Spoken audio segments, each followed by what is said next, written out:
This is a recommendation from Moon Sweettooth. What if Naruto was Sun's heir, Death's Guardian Part 1. Reading. Sun's Heir, Death's Guardian by Engineer Forever. Chapter 1. Percy and Annabeth were finally reunited in Camp Jupiter, and the 7 heroes were all aboard the Argo II, ready to set sail for their dangerous quest to the doors of death. Before they could, they had all vanished in a flash of light. Talia Grace, the lieutenant of Artemis Hunters, was setting up camp along with the rest of her sisters. She had spiky black hair and dazzling electric blue eyes. She wore a silver circlet like a princess's tiara, which didn't match her skull earrings, and was wearing a silvery parka as well as some camouflage pants. Just as she was going to call Phoebe for help with one of the tents, she disappeared in a flash of light. Nico D'Angelo was preparing for his venture into Tartarus, but disappeared in a flash of light. Just minutes before the teleportation of the heroes and Hunter, Apollo sat on his throne, bored out of his damn mind. His posture was sprawled and lazy, his cheek resting on his left fist while one leg hung over the other arm rest. What in the name of Tartarus is his father thinking? Seriously, closing the doors of Olympus and making no contact with the mortal world was ridiculous. Has he finally gone insane? Apollo and the gods could only send trails of their energies to do their duties as gods, but they wanted to have the experience and labor. They couldn't do that due to their dear king's current decree, which had practically started the other Olympians' arguments. As the gods' bickering continued, Hermes blinked when he heard his phone ring. Pulling the device out, he frowned at the blocked number. After another ring, the god of messengers answered it while ignoring his snakes George and Martha's eavesdropping. Seated near his younger half-brother, Apollo was also in prime position to eavesdrop, which he did since there wasn't much else to do. "Hello, this is Hermes' delivery. How can I help you?" Hermes went silent for a few seconds. His blue eyes lit up in excitement as the other end spoke. "All right, I'll come and pick it up from you immediately," the messenger god said, hanging up the phone before he started to glow gold and disappeared. Apollo frowned, having heard none of the conversation save for Hermes' side, which wasn't very exciting. Still a little bored, Apollo decided to do the one thing he always knew was fun. He went to bother his little sister. "Hey sis," he called out as he approached his twin. The auburn-haired woman rolled her silvery, yellow eyes and faced her twin. "What do you want, idiot?" Artemis asked with a bit of bite in her voice. The god of the sun pouted. "What, does this mean I can't talk to my most favorite little whittle sister in the whole wide world?" Artemis growled, going red in embarrassment, and punched her brother in the arm, making him flinch. "We're twins. You're not older than me," the annoyed goddess hissed to her brother. Apollo rubbed his arm and grinned. "Technically. Apollo and Artemis, behave, both of you." The bickering in the throne room came to stop at the commanding voice of Zeus. Everyone got comfortable in their seats due to Zeus trying to come up with something fun while they were stuck in Olympus. "Where is Hermes, Apollo?" inquired the sky god while he looked around the room, with his lightning-filled eyes. He sort of disappeared to pick up a delivery. He's usually able to sneak out of Olympus and come back without being noticed." Apollo looked thoughtful. Hermes should only take a couple of minutes to make a delivery. "I wonder what's taking so long with this one. You let him sneak off when no one is supposed to leave." Zeus practically yelled at Apollo, who cringed in his seat. "I guess he decided to go pick it up manually," explained Apollo while cleaning out his ears. When his old man wanted to make a point, he sure didn't leave room for any prisoners. "Why didn't he just bring the package here?" Athena asked in confusion. The sun god shrugged his shoulders. "I'm not the messenger god. How would I know?" Apollo replied. Artemis looked at him and smirked. "The almighty god of prophecy doesn't know something?" "I'm shocked." Some of the gods and goddesses chuckled at the jibe, and Apollo stuck out his tongue. "There's no need to be jealous, Arte. One day you can be just like me," he said, leaning back in his chair and putting his hands behind his head. "Pure. Awesome." The goddess of the moon turned red with rage and got up from her silver throne and grabbed by the collar of his armor, cocking her fist back to deliver a good punch to her brother. Apollo yelped and immediately covered his gorgeous face from her sister's threatening fist with his arms while also turning said target away. He was too handsome to take a beating today. which lead him to chant, "Not the face. Not the face. Not the face. Not the face." However, before Artemis could unleash her sisterly fist of rage, there was a flash of light. Hermes appeared along with teenagers that looked right about 15 through 16 in the center of the room with a brown package in hand. There was an interested look on his face. "Hermes, where have you been?" Poseidon demanded as his grip on his trident lessened when he realized there was no potential threat. The god of messengers took a seat on his throne and showed everyone a package. "And why have you brought the heroes here?" demanded Zeus, who was getting redder and redder by the second. Hera and the rest of the gods went in front of the children. Even some of the help was unexpected from Hades and Ares. "Calm yourself, brother. Let us hear what Hermes has to say," Poseidon said with authority, even though Zeus was his king. "You will have the fight of your life if you don't keep your temper in check," Hades added warningly.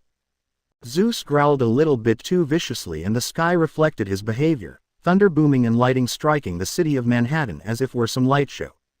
Storm clouds darkened as the rain poured like machine guns and the winds were forming into hurricanes.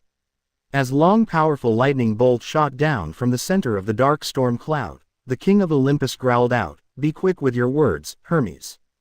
Hermes kept a steely gaze and swallowed some of his spit, doing a good job in not squirming under his father's gaze. He let out a sigh and spoke, "The fates sent us a package and they gave me specific instructions to pick up the young heroes. How would people put it these days? Duh," Dionysus threw out, trying to act young. Hermes rolled his eyes. Zeus' raging expression quickly turned into confusion until it went grave and ordered, "Open it."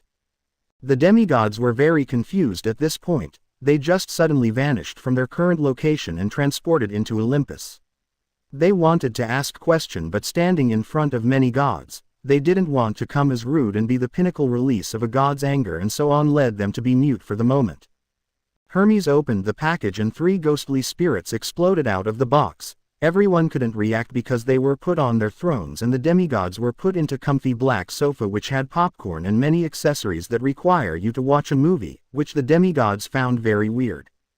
The 3 ghost ladies looked exactly like the fates which led Percy be a little uncomfortable due to dodging the bullet when he thought it was his life that was cut on the string except it was Luke's life and Percy felt very glad it wasn't him.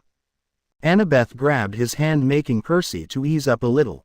Leo looked at his dad feeling weirded out about the situation but it didn't stop him from waving at him whom Hephaestus gave him a grateful smile.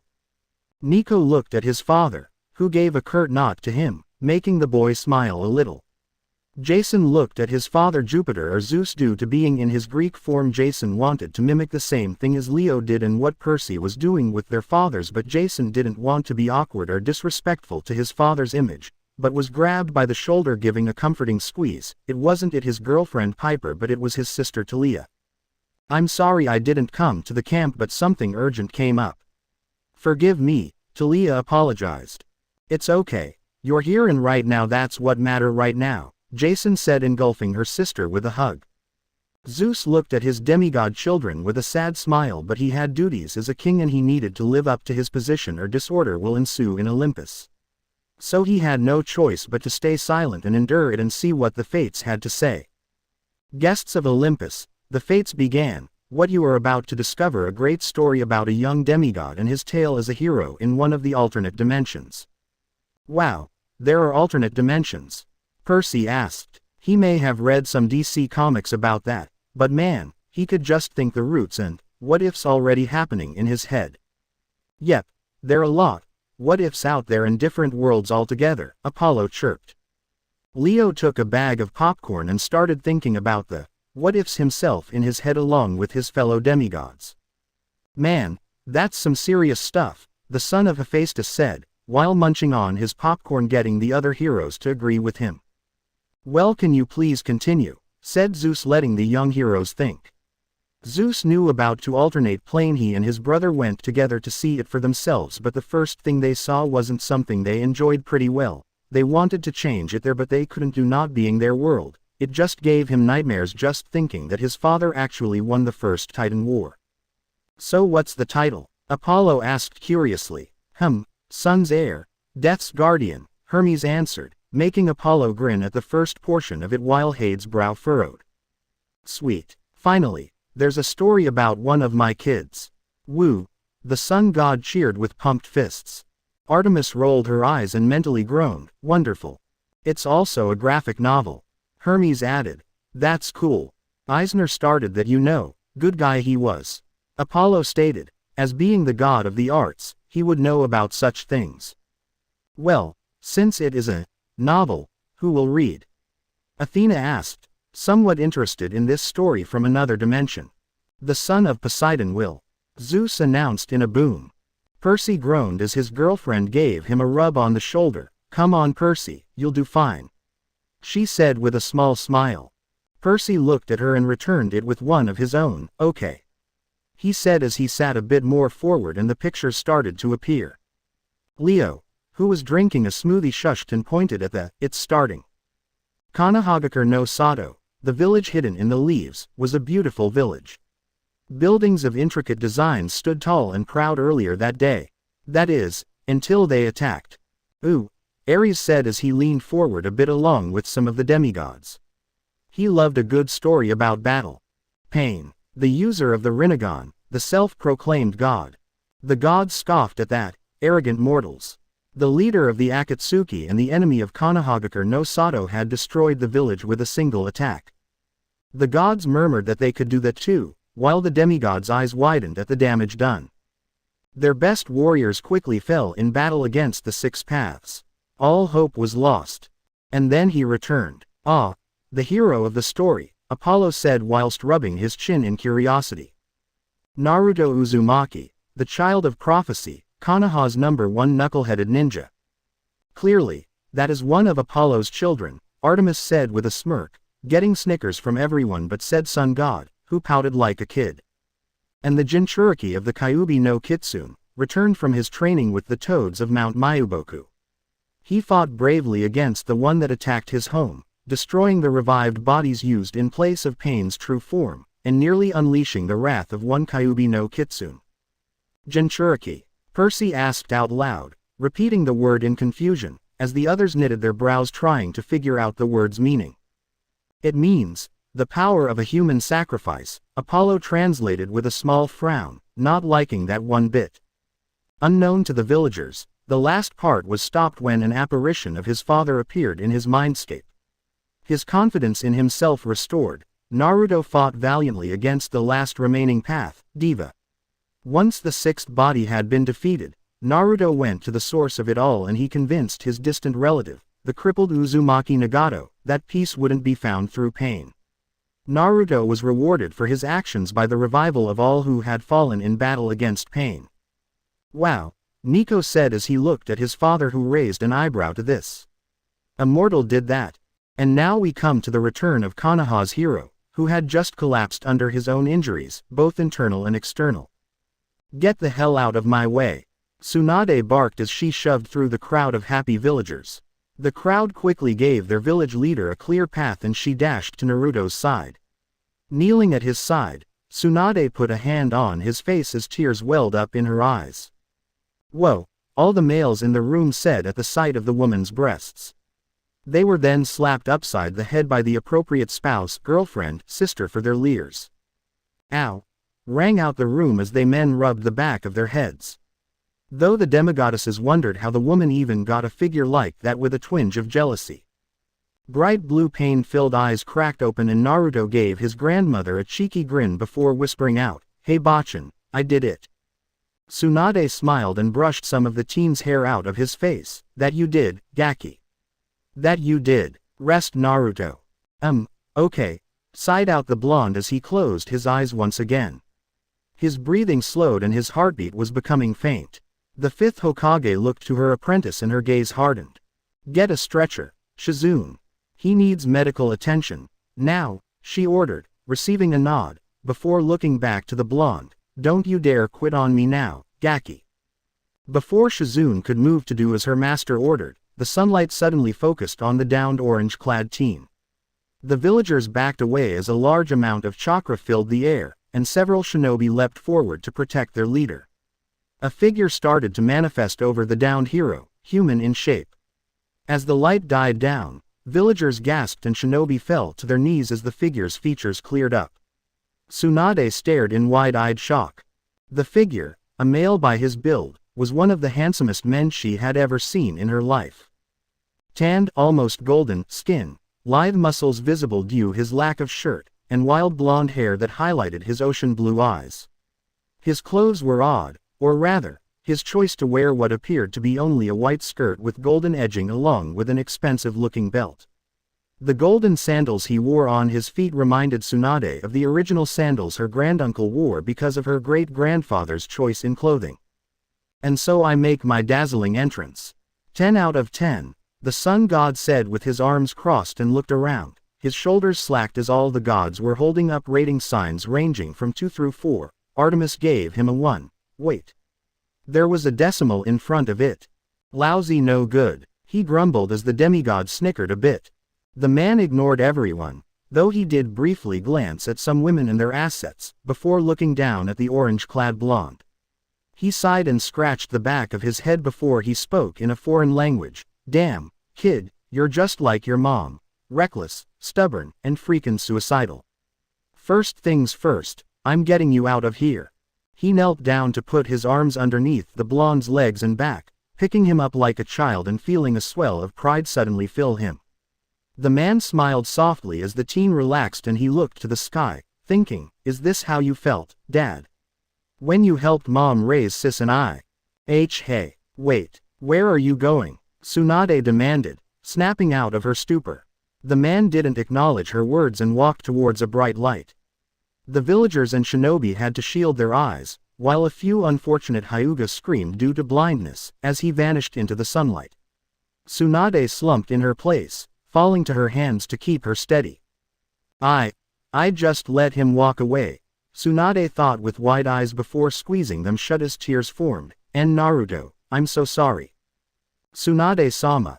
A voice made her look up to the weakly moving Kakashi Hatake, what do we do? Despite her tears, her gaze hardened as she got back to her feet. She cracked her knuckles and let a bit of killing intent slip out. First, we recover from Pain's attack, she muttered before her head lifted and she had a fierce look on her face, and then we find that fucker. And save Naruto. Hell have no fury like a woman scorned, Apollo. It seems, once again, you've made the list of another woman, typical, Artemis jeered with a twinkle in her eyes. And not the good kind of list either, Hermes added with mirth. Apollo just slouched into his throne with a pout and turned the other way childishly. Meanwhile, the drive back to New York City from the Hidden Lands was long, but Apollo didn't care. His chariot had taken the form of a 2001 Mustang convertible and he currently had the top down. Apollo kept glancing to the first child he had actually felt some sort of parental love for in over 400 years. The boy had his mother's facial build and a bit of her attitude if their meeting in his mindscape meant anything, that punch freakin' hurt, but everything else labeled him as the sun god's son. A cocky smirk went over Apollo's face. You're gonna be as much as a lady killer as I am, the god mused to his unconscious son. Damn straight, Apollo said with a smirk. Artemis and Talia scowled at that while Aphrodite hoped so. Another drama was always good in her books. Still recovering from whatever happened to him in the hidden continent. Suddenly Apollo heard his phone ring and grabbed the white cell phone, flipping it open and groaning when he saw who it was. Pressing the accept button, the sun god hesitantly said, hello. Where in Hades, name are you? The sky suddenly darkened around him and Apollo swallowed at the flash of lightning he saw. Forcing the worry back, Apollo said, what's up Dad? Don't try to skimp around this one, boy. Why did a glacier melt in Antarctica? You what? Zeus shouted as he looked at his son, eyes crackling. Other me, Apollo pointed out with a cry of fear. Getting shocked was not on his to-do list today. HMPH, Zeus rumbled as he returned the screen, sending one more look to his son. Apollo sighed, Dad, can this wait until I get back? Talking and driving while fun isn't my thing. Apollo nodded sagely, yep, safety first. Since when are you the voice of safety? Artemis questioned with a raised eyebrow. Sis, I am, and forever will be, the voice of safe driving, her brother answered in noble tone. Sure, Hephaestus and Ares drawled out unanimously, before they glared at each other for doing so. What? Apollo swallowed and made a rash, i.e. stupid, decision. He hung up the phone. Silence ensued in the room. The half-bloods looked at the sun god in disbelief. Ares, Hephaestus, and Dionysus starting asking if they could have his things. His two uncles were smiling at him, silently saying, "Good job," while Zeus turned an interesting shade of purple. Artemis clasped a hand over her eyes at her brother's impulsiveness, and the god in question paled. A lightning bolt suddenly shot out of the sky and nearly hit the right side of the chariot, where Apollo had plopped the teen warrior. The god gave a cry of surprise and worry for both his chariot and his son. More so the latter than the former. Grabbing his phone, Apollo quickly called his father back. All right. I went to the hidden lands. Happy. Better, Zeus said with a smug nod, and the Olympians rolled their eyes. And why did you do that? His father's ire was obvious through the phone, and already the sun god wondered how he would get out of this one. Apollo sighed and started to park his chariot somewhere south of New York City. Once the chariot came to a complete stop, Apollo ran a hand through his hair. Because my son contacted me. Son? What son? Apollo groaned as he pinched his nose. There was a reason he never told anyone, save his uncle, and that was under protest, about Naruto. Do you remember why you sent me to the hidden lands, Dad? The god asked quietly. Zeus snorted on the other end of the phone. I tried to go the way that God in those scriptures you enjoy did to teach you responsibility, the king of gods replied, which didn't do much good. You came back much more cocky. Apollo smirked. Still jealous I figured out time, space transportation before you, old man. And I thought I couldn't get any more awesome. Apollo announced with a grin, causing his teeth to light up the throne room. A cloud of darkness suddenly covered his face, and the sun god cried out, "Hey! Too bright," Hades muttered in annoyance. "Grr. Get to the point, Apollo." Zeus snapped. Apollo looked at his still sleeping son and smiled. Well, I did find something, he said softly, whimsically, a woman. And man. Was she a woman? She was as beautiful as Aphrodite, but as hot-headed as Ares, reminded me of Mom. Aphrodite sniffed indignantly at that claim. Artemis blinked and looked at her brother in surprise. He normally never found a woman like that. Now she was interested to see her. Oh, thought that Shakespeare lad would be the last. Zeus muttered on the other end. So did I, Apollo murmured as the blonde started to stir. Dad, I gotta go. He's waking up. Fine, but return as soon as you're finished. I want to know exactly what you did in the hidden lands. Yeah. Apollo muttered as he hung up once again before starting up his chariot. He scanned over the city as he passed through the sky before spotting the perfect place his son should live in. He grinned. Who wouldn't want to live in a penthouse? The god asked himself. Later that day, the sun shined down through the large windows that were to his immediate right, and Naruto groaned. He rolled to his left side and reached for another pillow to shield his face. Goddamn sun. The 15-year-old mused with a growl as the sun's intensity seemed to increase despite his action. He scowled and sat up, glaring out the windows at the giant orb of gas. Raising a fist, Naruto grumbled, "One day, I'm gonna find a way to put you out for good." "Ha, you wish, brat," Apollo challenged with a grin. "Please do," the other gods thought. If anything, the sunlight shined brighter for a fraction of a second. The action made Naruto scowl before he started to look around the hospital room, but then it hit him. The hospital room he normally was admitted to didn't have windows that big. The whiskered blonde swiveled his head around to find out where he was when his jaw popped open. He was in what seemed to be a really expensive-looking room, rich blue carpeting covering the floor and a pleasant light tan pane adorning the walls. At least 9 small spherical lights were in the ceiling, and the ceiling itself seemed to be made of fine material. Satin blue sheets kept his lower body decent while silk curtains hung waiting at the end of the wall of windows. The bed he was in felt like a large feather, and it was at least thrice as large as his previous bed, if not 5 times. He saw a large black screen resting on a dresser, and leaning against the screen was a thin plastic rectangle with several small buttons adorning it. "Nice digs," Leo said while munching on popcorn. Now that was a crib he wouldn't mind staying in. The other demigods nodded in agreement. Standing up to examine the small rectangle, something white and moving caught the blonde cerulean blue eyes. There was a note written in a foreign language, but Naruto still could make sense of the strange symbols that read, "Press the blue button." Finding said button, Naruto did as instructed and jumped back in a fighting position when the screen suddenly flickered on.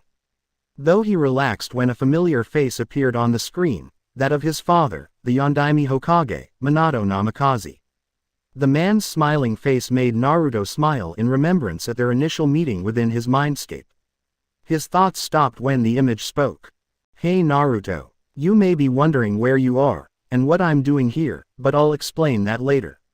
See, the truth is, Minato Namikaze is an alias, a false identity. I'm not native to the Hidden Lands, or the Elemental Nations as you call them. I can't tell you who I really am, not yet anyway, but I can tell you that you're not in Konoha anymore." Naruto gaped, but before he could lash out at the TV, his father's visage continued with raised hands. "Now, I know you're mad, hell, your mother would be, too. The thing is, I need you here in these lands to watch over your half-brothers and half-sisters. I would, but I'm, busy with my job, yeah. But you always slack off," Artemis innocently pointed out, getting grumbles from her twin as the other gods laughed at him. Grumbling, Apollo only said two coherent words, "No respect." "And my name is Sasuke Uchiha," Naruto grumbled with a twitching eye, severely irritated at his father before beaming, "though the brothers and sisters thing sounds good." "Ah," sighed out the goddesses in the room, although Artemis just barely refrained from doing so, preferring to nod in approval. 45 minutes later, "Need you to read the books that are next to your bed. If there was another way, I'd tell you, but you've got one advantage most others don't."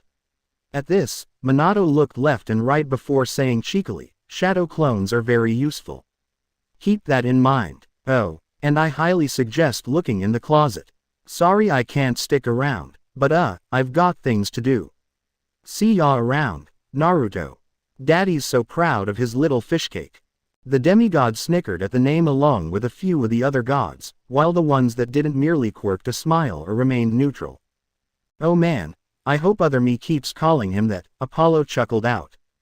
Naruto felt his eye twitch before he started to grumble, "That son of a gur, he knows it doesn't mean fishcake. Bastard." With a sigh, Naruto turned the screen, which he learned from his father's lengthy speech was a television, and went to the closet. Throwing the door open, the blonde felt his jaw plummet once more before grinning foxily. Several shirts, all shades of sunlight, hung in front of him, most of them were variations of orange. A white jacket with red flames decorating the edging caught his attention and Naruto pulled it from the hanger. There was a sticky note that read, "The jacket keeps you warm and it's stupid fly." "Dad." The blonde chuckled and shook his head at his father's apparent antics as he hung the jacket back up. Naruto grimaced as he looked at the several books that were stacked near the bed. With a sigh, he approached them before remembering what his father had said on the DVD he just watched. Naruto grinned and held his hands up in his favorite hand seal. "Kage Bunshin no Jutsu," Naruto said with a wide smile as 7 clones popped into existence. Silence ensued the room once more. "Okay, that's so unfair. Do you know how much I could get done doing things like that?" Leo asked and the guys nodded. Something like that would be great to do their chores for them. "Well, that is, a useful skill. His girlfriend must be lucky," murmured the goddess of love, and causing the young demigoddesses to blush at what she was insinuating. Artemis crinkled her nose. "Really? Must you say things like that?" Her only answer was a loose grin. All clad in white boxers like the original. Already aware of what he wanted, the clones saluted and went to work while the original grabbed some clothes and went to the bathroom to freshen up. He was at first confused by the single knob and several small patches of holes, but he eventually figured out the functioning of a shower, after a few minutes of trial and error. After his shower, Naruto walked out decked in carpenter jeans that gave him enough movement to use his frog taijutsu and a loose orange shirt. He couldn't find his kunai or shuriken pouches, which greatly unnerved him, but he did find a belt apparently made from his headband, if the metal buckle was anything to go by. To finish his look, Naruto went to the closet and pulled out the jacket his father left him. Slipping it on, Naruto felt a brief chakra surge around him. Yo, Oyabun, turn the heat down. A clone reading something about the history of the rest of the world outside of the hidden lands as he visibly started to sweat. Naruto blinked in confusion before slowly sliding his jacket off. The clones all sighed in relief, making the original eye his new jacket in confusion. The flames seemed to be glistening as a somewhat actual heat came off of them. Heated jacket, sound useful, Percy said along with a few of the others. Talia looked at her patron goddess. He should open his own line, she said with a teasing smile that Artemis gave a light laugh to. She turned with mirth-filled eyes. Yes, you seem to think you have such great fashion sense, Apollo. Why don't you? Apollo just pouted at her and turned back to the screen. He had great fashion sense. Though maybe he would make a jacket like that, it sounded badass. Huh, that's weird. Oh well, maybe I'll just wait a bit until it's actually cold, Naruto mused before looking at his clones and saying, okay, dispel guys. 30 seconds Appa ga you bastards. The blonde collapsed to his knees and clutched his head, frickin' jerks. Naruto pushed himself back onto his feet and walked over to one of the books his clones finished with an intrigued look on his face. Normally, he thought books were evil because he couldn't make heads or tails of the kanji within them. Signs were a bit easier because they weren't as jumbled together. For some reason though, he could read this book. Japanese kanji with a mind hardwired for Greek. Scary. Annabeth shivered, and he was 16 too. It must have been terrible. Now, why is it I can read ancient Greek? Naruto thought before something fell out from between the hardcover and the paper around it. The blonde shinobi blinked before reaching down to the small square and picking it up. He flipped it over and felt his heart jump to his throat. The picture was of his father holding a very pregnant red-headed woman, both smiling at the camera. Written on the image in Greek, because it came out clear rather than jumbled gibberish, was, "We're always with you, Maelstrom. No matter what, never forget that, Dad." Whoa, Apollo said, stricken with silence for once. Aphrodite frowned a bit. Yes, the woman was, begrudgingly she admitted, beautiful, very much so, but not more so than her.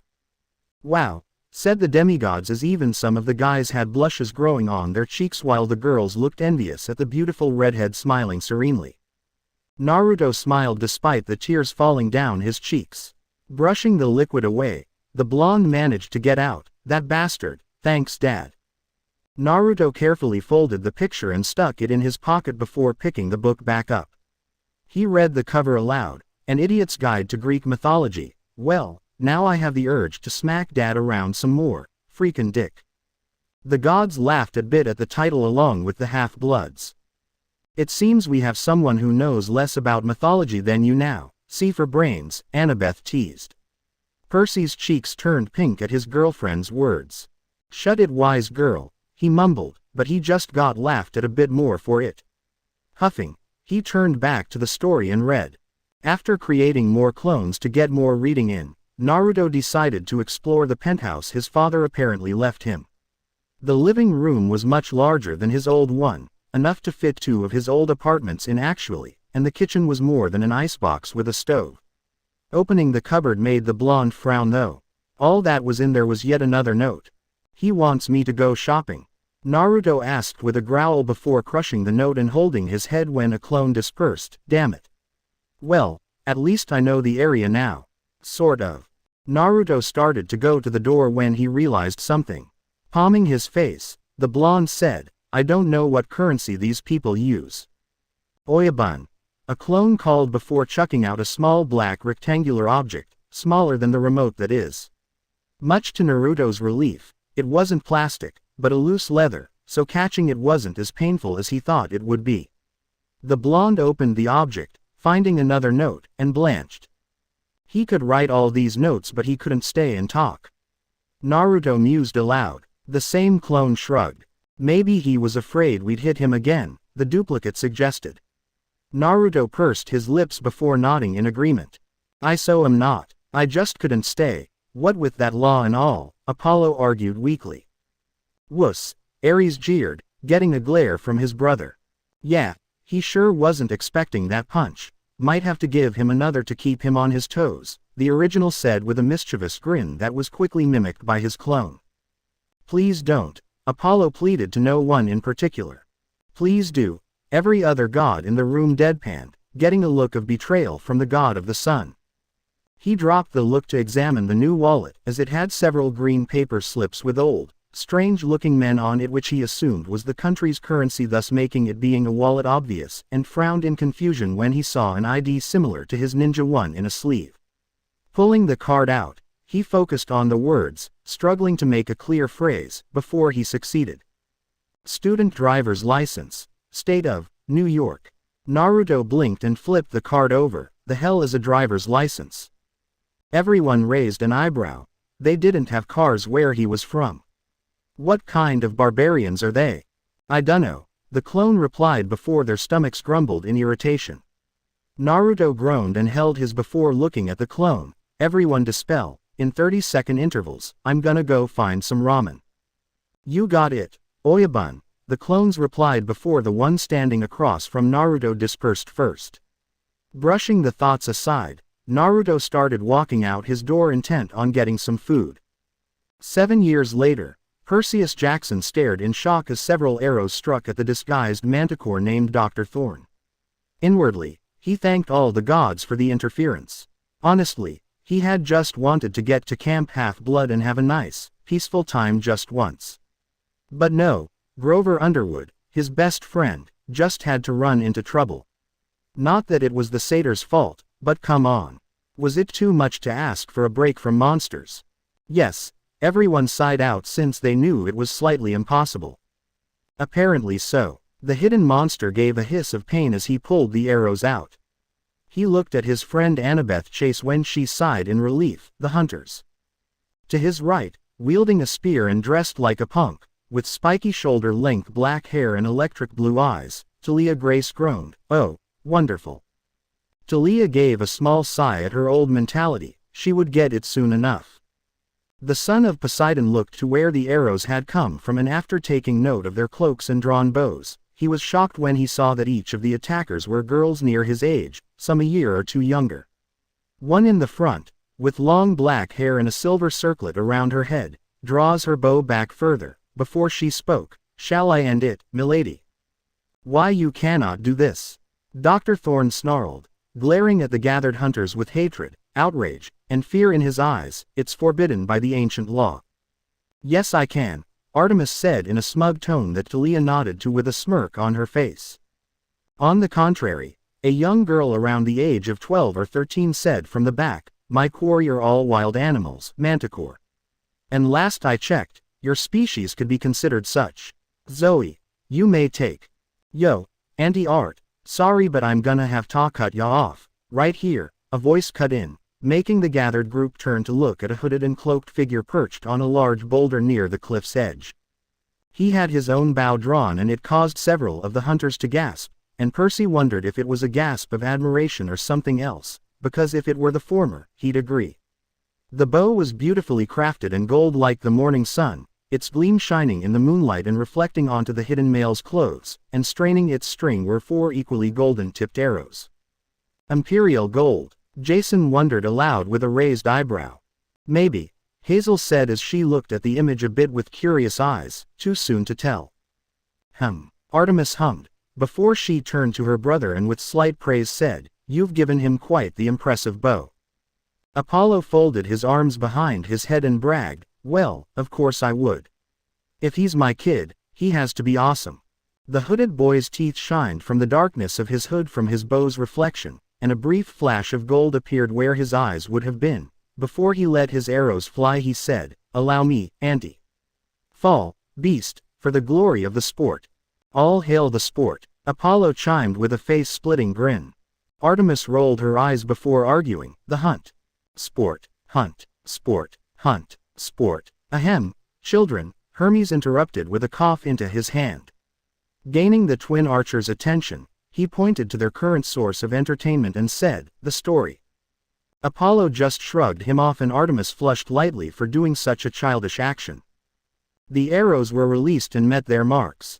The manticore roared when they pierced his body, before stumbling backwards. He rested against the wall and the hooded archer stood from his perch, standing at an impressive 6 feet, before he flipped his bow to face him and then flicked his wrist, causing the weapon to collapse upon itself. The archer placed the bow behind him before approaching the panting Dr. Thorne. What did you do to me?" the monster demanded, glaring at the hooded male with absolute hatred. The archer stopped about 5 feet away from the creature before whipping around and pulling his bow back out, aiming at the hunters with a strange arrow ready. "Is he nuts?" Percy asked aloud before reading once more. "Down," he shouted as another golden flash appeared under the hood, causing them to do so reluctantly, before he let the arrow fly. No sooner had he done so, a black military helicopter pierced through the mist surrounding them. The arrow continued and shattered the glass that made the cockpit of the machine, sticking firmly in the pilot's chest. "Nice one," Ares complimented with a nod to the brutal shot. "See Percy, unlike some who can't shoot for shit, we have someone who knows what he's doing," Talia said in a condescending tone that made Percy growl at her. Annabeth just shook her head at the two. They were always at odds ends. The archer lowered his bow in his right hand, the one that he drew with, clenched. Percy felt himself shielding his face when the helicopter suddenly exploded. He looked over the edge to see the craft's remains fall to his father's domain before looking back at the archer. "Damn," the hooded male cursed as the manticore faded in a golden sparkle, "my poison must have worn off." "Reveal thyself, man." The Greek demigods rolled their eyes, typical Zoe. The huntress that spoke before demanded as she and the others, save for the younger one that spoke, drew their bows. The archer waved them off. Ma, Zoe-chan, he said, making the girl stiffen, "you knew who I was the second I drew my bow." Percy, in either a brief act of courage or stupidity. "The latter for sure," said the group of demigods, minus Annabeth. "Hey," Percy cried out indignantly. Annabeth was quick to come to her boyfriend's defense. "It's okay, Percy. It makes you unique." "Thanks," the son of Poseidon said dryly at her statement before he resumed where he was cut off. Stepped forward with his blade riptide in his hand. "Who are you?" The hooded archer tilted his head and faced the son of Poseidon. He put his bow away in the same manner that he did before as he started to approach the team. When he was but an arm's length away, his fingerless gloved hands parted through his cloak and went up to his hood. While others including his friends Annabeth, Talia, and Grover gasped, Percy blinked in confusion when the hood was pulled down, revealing a teen near the age of 17. Spiky golden locks covered his head in a wild manner, like a rock star's, and 2 ocean blue orbs with an inner lining of pure gold around the pupils stared down at him. The tanned whisker-marked cheeks suddenly pulled back as a fox-like smile was given to the son of Poseidon. "My, he is rather handsome," Aphrodite said with a hand on her cheek and a smile spreading across her lips. This was the first time they showed the young demigod's face, and she approved of what she saw. Ares scowled at that and crossed his arms, not liking the kid already. Apollo grinned like a loon, pleased to see he had spawned a sexy beast like himself. If Talia were like her old self and she would say something like, "Wow, he's hot," but she learned not to judge a book by its cover, so he had to see what type of guy he was. Annabeth admitted that he was quite handsome, but in her honest this person seemed too much rebel for her taste. Hazel flushed, almost thinking that he had the looks to be the god of the sun Apollo, even though she was sitting near him. Piper thought the same like Annabeth about him being a rebel, not her type of guy, but she admitted he was really good looking and those whisker marks added quite the exotic look. The boyfriends of the group noticed this and sent some dirty looks to the rocker wannabe. The last thing they needed was competition from some non-existent guy. "I am Naruto Uzumaki Namikaze," the teen started as he offered a hand, son of Apollo and guardian of Hades' children. "It's a pleasure to finally meet you, Perseus Jackson." "Guardian?" Hades inquired with a look of surprise on his face. Nico looked shocked as well, wondering what that meant. "Well, Chapter 1 is done, Percy said as he leaned back and grabbed a drink of water. All that talking made him thirsty. Taking a sip of his drink, he looked at the image as it shimmered and asked, "Who's next?" Meanwhile at the Argo 2, Frank walked in with the rest of the supplies they were going to need for the quest. He placed the crate on his shoulder down. "Okay guys, that was the last one we needed." "Guys?" he asked around, only to see an empty ship. "Guys? Hello? Anybody? Who will read next?" asked Athena with her eyes scanning over the demigods. Nico was fidgeting slightly and nibbled on his lower lip. He knew what was coming and it scared him. Percy glanced at his cousin and had a small feeling of dread. "I'll do it," Hazel said, surprising the others. She gave Nico's hand a light squeeze. The son of Hades gave his sister a thankful smile. Hazel smiled back before looking at the next image. "I am Naruto Uzumaki Namikaze." The teen started as he offered a hand, son of Apollo and guardian of Hades' children. "It's a pleasure to finally meet you, Perseus Jackson." Percy stared at the offered hand in shock before slowly taking it. As soon as his hand was in the elder boy's, Naruto crushed the appendage in a strong grip while pulling him closer. "Wait, what? He just crushed my hand!" Percy exclaimed in a panic. Percy's free hand clutched the pen-disguised riptide as he felt a wave of something utterly malicious wash over him. He felt as though he was in Hades' presence yet again, although this was not as potent. "You what?" Hades shouted and glared at his nephew. "You confuse my presence with a demigod." "Hades," Poseidon warned, glaring at his older brother. "Bah!" Hades grunted and waved it off, sitting back down on his guest seat and resting his head on his fist. "It wasn't worth another fight. I should kill you where you stand, Jackson," Naruto snapped, his eyes flashing gold as they narrowed, "putting my charges in danger. You're damn lucky Auntie Arte saved your soggy ass. Know this, son of Poseidon, your actions will have consequences." "Best there is," Hades grumbled, ignoring the glare from his younger brother altogether. "Enough, Naruto," the young girl said as she walked forward. The blonde teen released his hold on Percy's hand and turned to face her with a smile. Percy, while cradling his sore limb, took this time to look over the 12-13-year-old that approached. She was, without a doubt, breathtakingly beautiful with long auburn hair and silvery yellow eyes. Milky skin reflected in the moonlight and he felt his heart skip a beat when she smiled. Apollo snickered before giving the teen in question a grin. "Smile in place," the god of the sun said, "you're not the first to feel that way, wethead."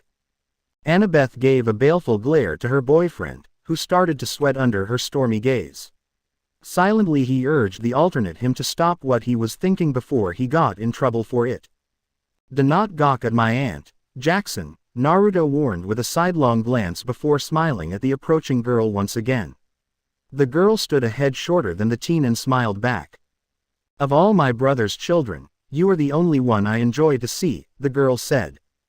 Silence filled the room. "Say what now?" Apollo said in surprise along with the other demigods who gaped. The gods also had wide eyes, turning to look at said goddess questionably.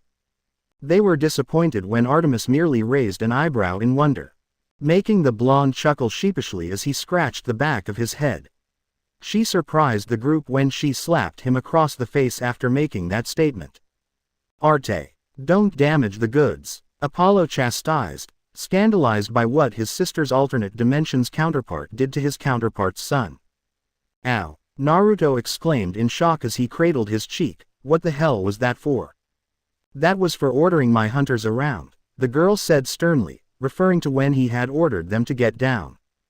Artemis gave a stern nod of her head at this, before another gentle smile crossed her face and she hugged the teen. "It's good to see you again, Naruto." "Gah," Talia said as her jaw unhinged, along with most of the males in the room. "Oh my, Artemis has finally found one she likes," Aphrodite teased with a grin as her fellow goddess threw her a deep frown and dangerously narrowed eyes. Naruto smiled and gave a crushing hug back. "I missed you, too, Aunt Artemis." Percy felt his jaw drop. That was Artemis, as in the goddess of the moon, Artemis. Why was she so young? Artemis recomposed herself before turning to Percy and said in a light-hearted tone, "I believe we covered this already, Percy Jackson." Percy groaned and put a hand over his face. When the two before him broke their embrace, Naruto's hand shot up to catch a flying arrow.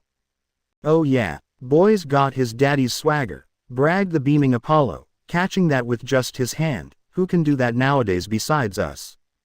He frowned. Now that wasn't nice, Zoe-chan. Zoe, the huntress that spoke earlier, scowled and drew another arrow, back away from Miladier. "Enough. Zoe, I trust Naruto," Artemis intervened. The moon goddess raised an eyebrow once more, wondering what her other self meant. Before looking at the two frightened children standing behind the satyr. The girl looked to be 12, with long black hair hidden under a floppy cap, olive skin and dressed in bland clothing, something that doesn't stick out when in a crowd. Bianca, both Hades and Nico thought with a sad look. Slightly behind her was a boy 2 years her junior, with the same hair and skin, but dressed more like a friendly 10-year-old. The girl's wide black eyes were locked on the goddess and two demigods. "Who? What are you people?" she asked hesitantly. Artemis went to speak when Naruto placed his hand on her shoulder. "Auntie," he said quietly, "I know what you're thinking, but please let me talk to her first." Nico's eyes widened and his depression was replaced with hope. Crossing his fingers, he began to silently plead for this to go where he thought it was going. Artemis mused this before nodding, well aware of her nephew's duties, and stepped back before ordering her hunters to set up a perimeter. Naruto walked to the children, giving a glance to the still awestruck Grover, before kneeling in front of the boy. Blue and golden eyes looked into obsidian black, and no one dared to speak. "Nico D'Angelo?" he asked after a moment. The boy nodded, and Naruto looked to the girl. "So you're Bianca, then?" The girl nodded and Naruto gave her a smile. "My name is Naruto Uzumaki Namikaze. I've been looking for you two for a few years now." "Years?" thought everyone. "Why?" Bianca asked hesitantly. The blonde's smile warmed slightly. "Your father asked me to find you," he said. Before Bianca or Nico could speak, he held a hand up. "I know you thought him dead. And you're right. He is, in a sense, dead." Understatement of the year grandson, Zeus stated with mirthful eyes. Poseidon chuckled and Hades gave a mocking laugh before huffing unhappily. "Before I say anything more, I must ask, what do you know about mythology?" Why does that matter?" Bianca asked worriedly, taking a step back. "If you want to live," Talia said, then went wide-eyed and quickly clamped her mouth shut and sending Nico a sorry look, but the goth boy just snarled at her and turned away. Naruto frowned. "Bianca," he started, "what I have to tell you could make you go insane. It's important that you've got somewhat of a grasp over Greco-Roman mythology." "He knows," Annabeth said in shock as everyone looked around. It seemed that they won't be the first to know in that dimension. "Naruto," Artemis warned. The blonde gave her a sheepish smile. "Sorry, forgot," he replied before looking back at the elder D'Angelo sibling. "Now tell me, do you know about Greek mythology?"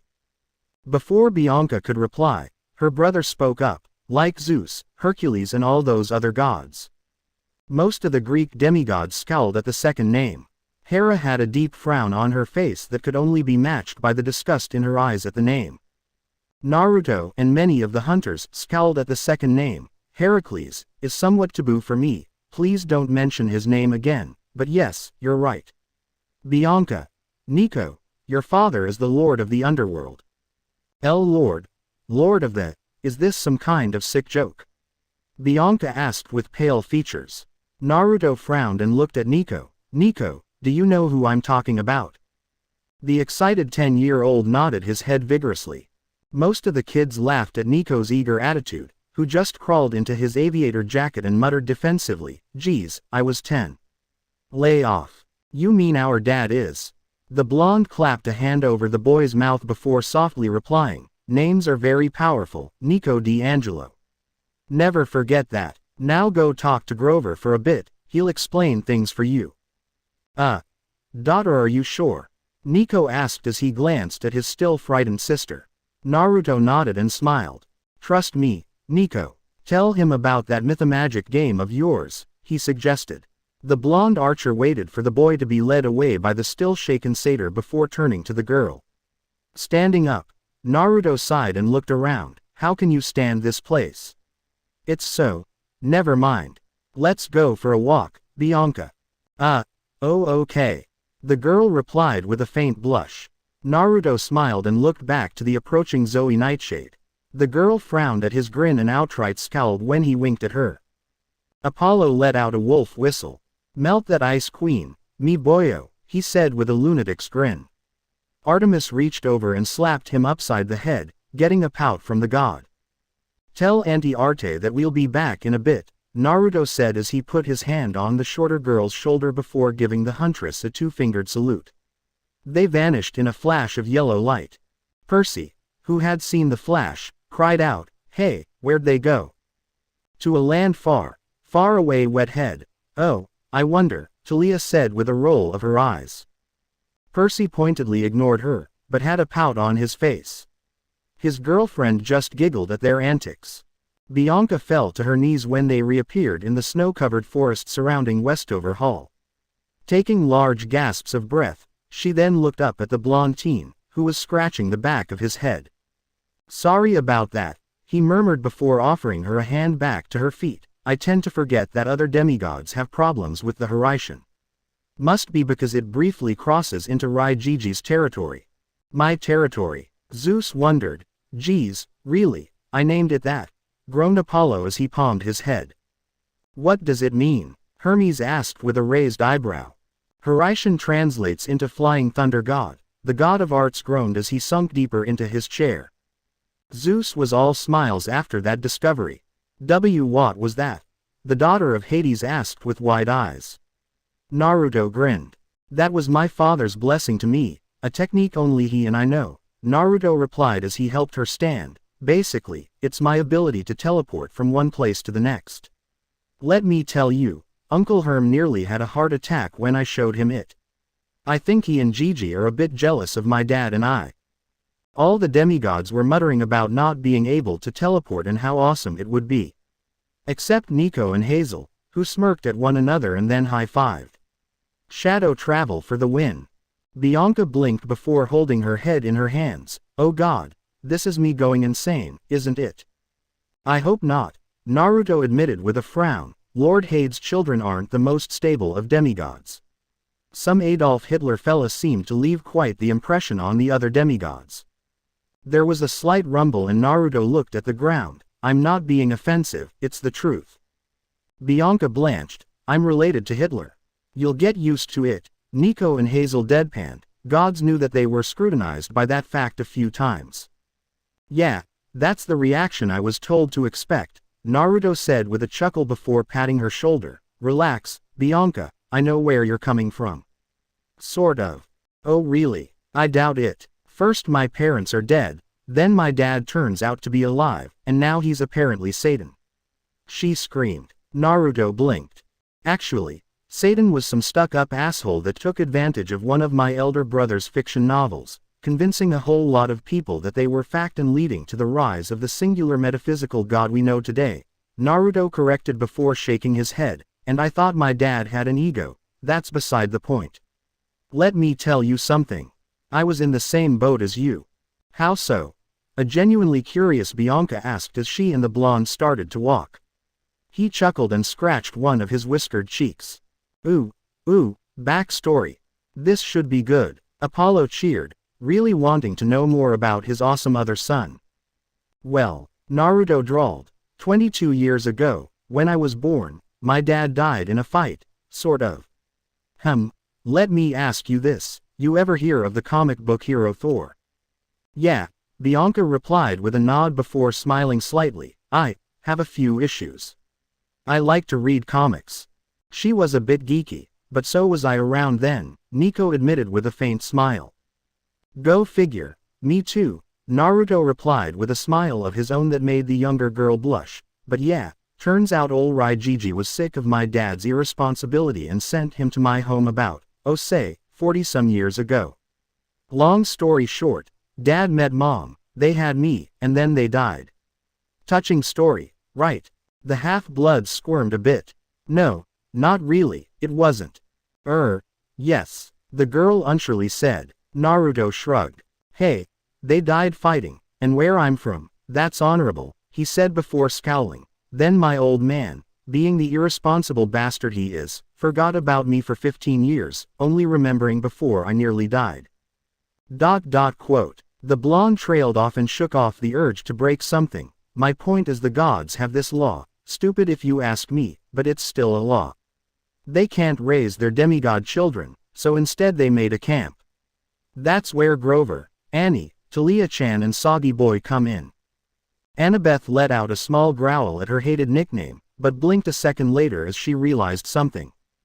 He knows us. She asked Talia, who shrugged. Looks like it. What's that thing he's adding to my name? The punk hunter asked. Sadly it was directed to the one who knew the language. Why Talia, I'm so glad you asked. Chan means an informal version of San, Mr. or Ms., used to address children and female family members. It may also be used towards animals, lovers, intimate friends, and people whom one has known since childhood. Chan continues to be used as a term of endearment, especially for girls, into adulthood, the sun god recited from memory before he gave a bright suggestive grin to the hunter. Basically, it's a cute little nickname for a certain someone. Talia looked surprised as she snapped back to the screen wondering who the heck this guy was. Percy was pouting at the name he had, but was thankful that no one noticed. Nico suddenly snickered along with Hazel, making Percy sigh in defeat. Darn it. Those other guys. What do they want with Nico and me? The raven-haired girl asked. The blonde sighed and scratched his head. Well, they want you to go to Camp Half-Blood, where you'd be safe from the creatures that are after you and your brother being demigods. You'd learn how to fight, defend yourself, and other stuff I guess. I wouldn't know, I never went, Naruto replied with a shrug. Before she could ask, Naruto cut Bianca off with a raised hand. It's a really long story that I don't have time for. There's another option for you though, and if you choose it it's both the best and worst choice you could make. What is it? Bianca asked curiously. Naruto stopped walking and faced the younger demigod with a look of complete seriousness on his face. Becoming a hunter of Artemis, he said. Hades and Nico scowled at that. The god even gave his niece a small look of anger. Artemis sighed a bit guiltily, making her eyes widen. Most likely when we return, Auntie Arte will offer you a place in her group. There's one condition. You can never fall in love. Bianca blinked. Okay. If you agree to this, Naruto said warningly, you will be blessed by Auntie Arte and granted eternal youth and immortality, to an extent. You can die in battle, on a hunt, or, if you break your oath, your immortality is cast aside. I don't see how this is bad so far, the daughter of Hades admitted. Naruto sighed and pinched the bridge of his nose. Because I bet no one ever bothered to tell the downsides to it, Nico muttered darkly, but some heard him. Gods give me strength, he murmured before grabbing her shoulders. What about your brother, Bianca? What, did you think he gets to choose, too? The girl blinked before her eyes widened in horrified understanding. Why you mean? If you choose to go with Auntie Arte, and I'm not saying you shouldn't, there is a high possibility that by the end of this summer, you will never see Nico again, Naruto said gravely. Meanwhile, Percy paced back and forth with his arms crossed. Where are they?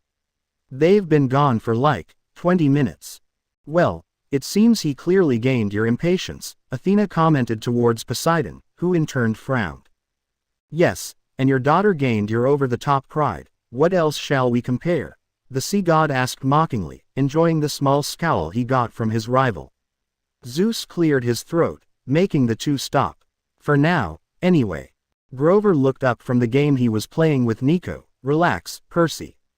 Bianca's perfectly safe with Naruto.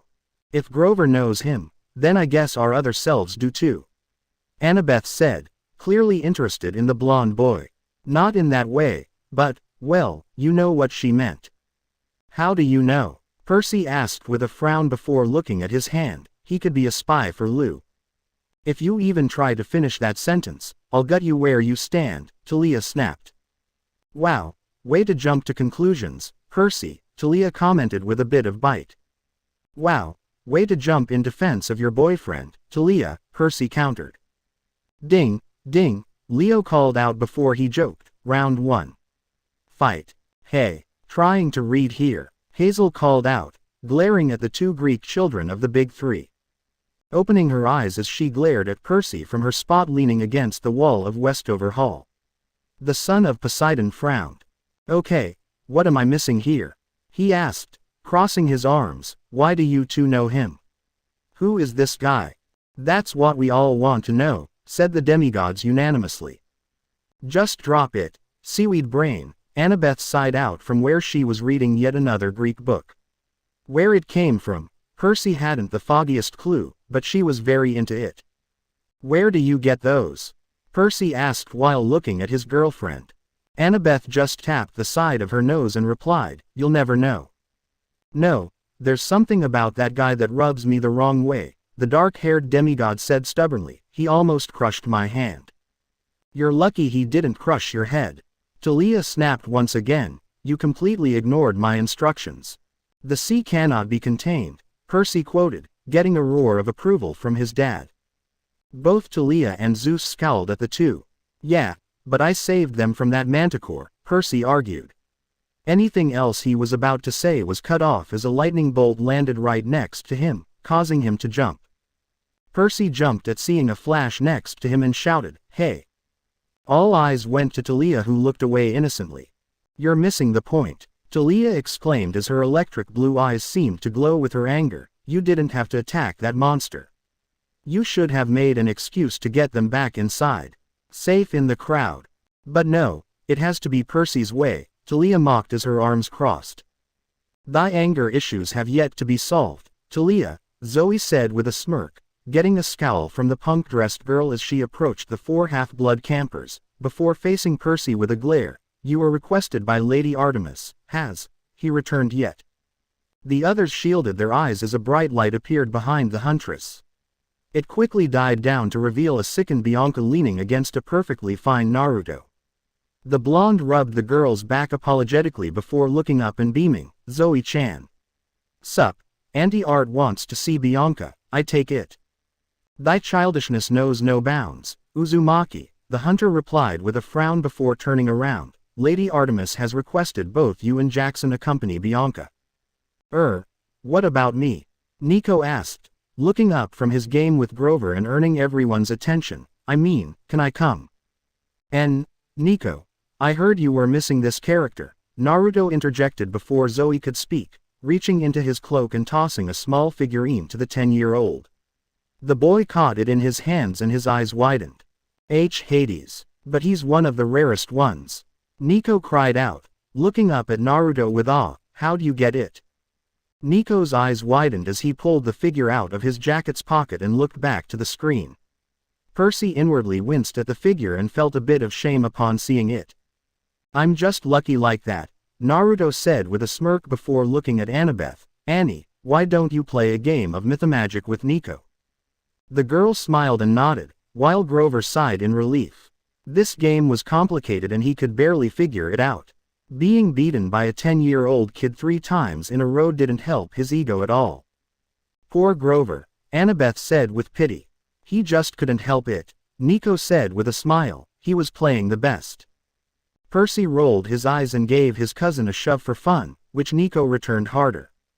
Naruto turned to Zoe and frowned. You need to work on your people skills, Zoe-chan. Thy wit is not called for, the girl growled before spinning on her heel and walking away. The blonde blinked innocently before frowning once again as he followed her. What did I say? Everyone except Artemis laughed a bit at that one, though the goddess did have a tiny smile on her face as sadly, it was somewhat true. The tent, sit, Artemis said, gesturing to the pillows placed before her. Naruto nodded and did so, causing Bianca and Percy to follow his example. The blonde teen sat tall and strong, as opposed to the obviously nervous son of Poseidon. Artemis glanced over the two males, both guarded by a single hunter behind them, before resting her gaze on Bianca. So, young demigod, the goddess of the moon started, I can only guess that my nephew informed you of what I would ask. Yes, Bianca replied quietly, confused by the question's wording. Artemis waited patiently before sighing. And would you accept my offer? Asked the goddess when she realized Bianca was waiting for her to speak. Please, please, please, Nico muttered with his eyes screwed shut. It seemed like he was praying. Bianca bit on her lip and glanced to Naruto. The blonde sighed. I'm just your guardian, Bianca, Naruto said. You are your own person and I will support your choice no matter what it may be. And you continue to impress me, nephew, Artemis said with a soft smile. Indeed, Artemis admitted, getting a few odd looks in her direction. It was refreshing to see someone like that nowadays. Naruto blushed and scratched his whiskered left cheek out of embarrassment. Behind him, Zoe scowled and her hand went for an arrow. Wait, what offer? Percy asked with furrowed brows. Naruto's embarrassment fell and he scowled in the boy's direction. Wow, mood swing much? Piper asked, confused at the guy's hate on Percy. Sure, the son of Poseidon was reckless and such, but come on. Despite your time at Camp Half-Blood and all you've experienced, you are still quite ignorant, aren't you? He muttered under his breath before shaking his head and speaking louder. Artemis hunters are all female, Jackson, and most have some sort of relationship to our world. Bianca is a young demigoddess, right in anti-art's domain as she is the goddess of maidens, virginity, and childbirth as well as the hunt and he moon. Percy Jackson, I am offering Bianca D'Angelo a place as one of my hunters. The goddess cut her nephew off. She will remain as young as she is if she agrees to my offer. What? No, she has to go to Camp Half-Blood.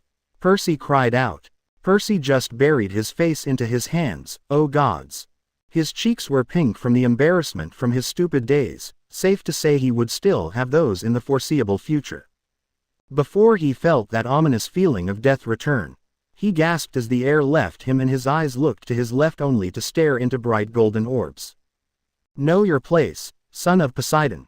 Naruto growled from where he sat facing Percy, his features unnaturally feral as he glared at the younger demigod. You do not make choices for others, get it through the thick skull you share with your father. Well, someone had to call that one out. About time, too, the wine god stated, getting a few laughs from the others' gods. It is very true, Athena added with a triumphant smirk directed to the sea god. Poseidon just scowled at the ribbing of him and his child, and turned away childishly. Enough, Artemis barked at her nephew, making Naruto shut his mouth with an audible click. He bowed to the goddess while Percy tried to catch his breath as the overwhelming aura of death faded. Forgive me, Lady Artemis, he said with a frown, I lost myself. I understand, the goddess said with a stern face, but wait until my question is answered before you leave to calm down. Naruto nodded, leaned back while much more tense than before. He closed his eyes and took a few deep breaths, ignoring the world around him as he calmed down. The girl glanced at her appointed guardian before looking at the goddess. Lady Artemis, I thank you for the offer, but I can't leave my brother behind. Nico's shoulders relaxed in a smile, a really bright and tired one came to his face.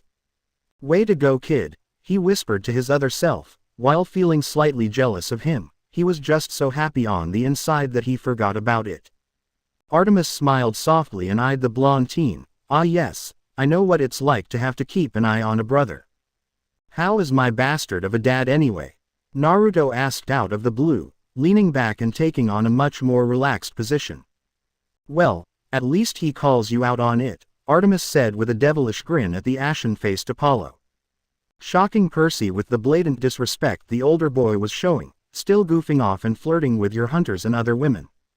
Artemis groaned, answering Naruto's question and making him smirk. Well, I've got a way that might make him a bit more bearable for you. Just tune him out. All the gods' heads snapped up at that to the screen. Was it really that simple? Have I ever told you you're my favorite nephew? Artemis asked. By Tartarus, you'll be our favorite demigod if this works, all divine, but Apollo thought. The god in question was mumbling about bratty kids and betraying children. Naruto grinned with another blush and scratched his cheek yet again. The goddess chuckled before looking at Bianca. If that is your choice, I will respect it. There's always a place for you, though. Thank you, Lady Artemis, Bianca said with a bow of her head. Artemis nodded and dismissed them both before turning to Percy. Outside the tent, well, I think you nailed it, Naruto said as he and Bianca walked out of Artemis' tent. The girl blushed at the praise before looking up at Naruto. Naruto, why are you so violent to Percy? The question made the blonde's shoulders tense, but Bianca didn't notice it and continued, I mean, he seems pretty nice. He did save us from Dr. Thorne. Percy leaned in, really curious of that fact, too. True, the Guardian admitted before sighing, I guess it's because he reminds me of what I used to be like. And I changed only after a big tragedy. What happened? Naruto sighed again. I'd rather not talk about it, he said before smiling, but I will apologize to Percy, after we spar once. If I do it now, not only will he not accept it, but he'll become even more suspicious of me. Huh. Bianca sighed before asking, so, how do you know Grover? Naruto chuckled and a hand slipped out of his cloak to ruffle her hair through her hat, getting a groan from the girl, that's a story for another time. Come on, let's convince your brother and Annie to clean up. I have a feeling we'll be leaving soon. Morning. Please tell me you're not seriously thinking about this, Naruto groaned out as he stood alongside Zoe and Talia with a much older Artemis in front of them. The goddess smiled apologetically before looking up at the sky.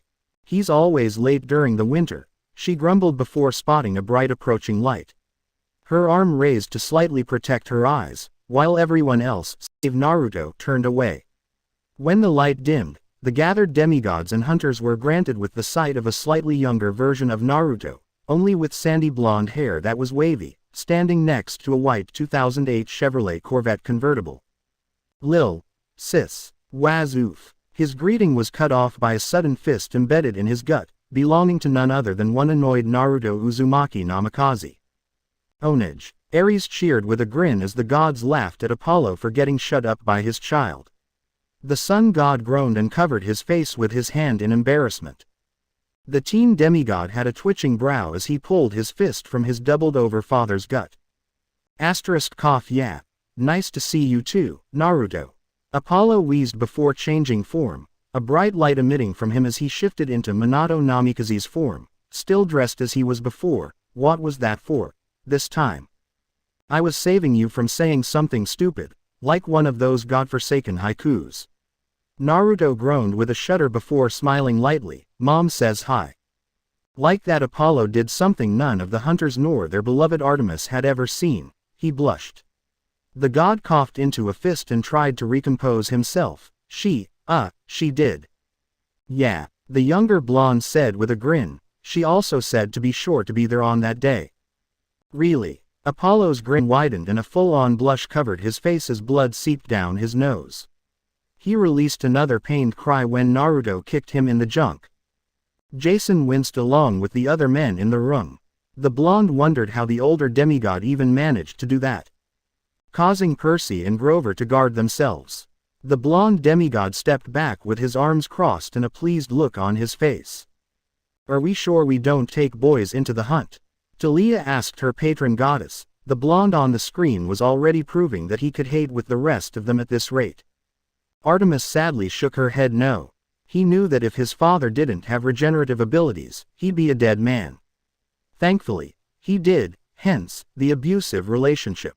Why? Apollo gasped out as he shakily got to his feet, still covering his healing boys, before his face became blank and he deadpanned, you're still mad about those hookers aren't you?